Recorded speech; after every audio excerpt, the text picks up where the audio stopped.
ফজরের নামাজ পড়ে আব্দুল্লাহ আনসারী রাদিয়াল্লাহু তাআলা আনহু বাড়ির উদ্দেশ্যে ফজরের নামাজ পড়ে রওনা দিল।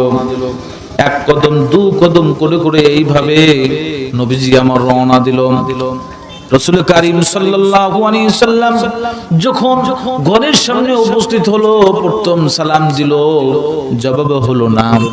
দ্বিতীয় সালাম দিল, জবাব হলো না। তৃতীয় সালাম দিল, কোনো জবাব হলো না। রাসূলুল্লাহ সাল্লাল্লাহু আলাইহি সাল্লাম ওখান থেকে আসার জন্য চেষ্টা করতেছিলেন। ঘরের মধ্যে থেকে স্ত্রী জবাব দিল, সর্বনাশ হয়ে গেছে, আরে সর্বনাশ হয়ে গেছে। রাসূলুল্লাহ সাল্লাল্লাহু আলাইহি সাল্লাম আমাদের ঘরের সামনে এসেছিল, আমাদের সারা না পেয়ে চলে যাচ্ছে।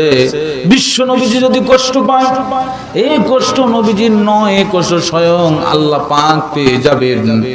যদি আল্লাহ পাক কষ্ট পেয়ে থাকে তাহলে আমাদের জাহান্নাম ছাড়া কোনো উপায় নাই।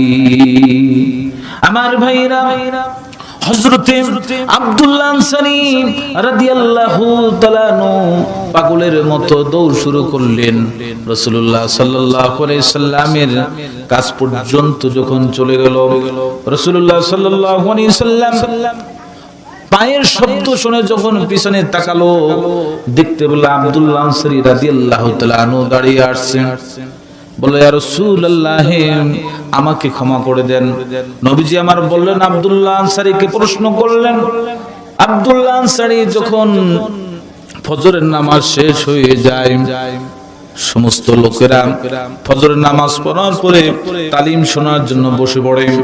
কেন তুমি বসো না?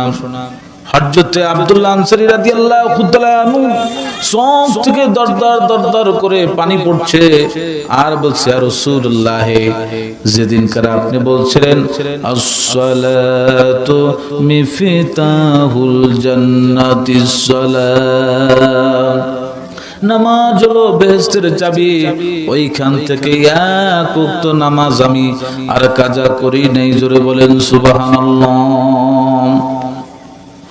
বিশ্ব নবীজি প্রশ্ন করলেন, আব্দুল্লাহ আনসারী, তোমার চোখে কেন পানি, তুমি বলে দাও।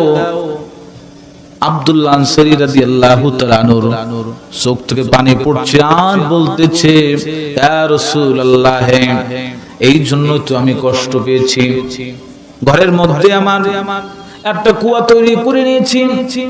ইয়া রাসূলুল্লাহ, আপনার মুখ থেকে তালিম শোনার জন্য আমারও তো মনে চায়, আপনার মুখ থেকে তালিম শোনার জন্য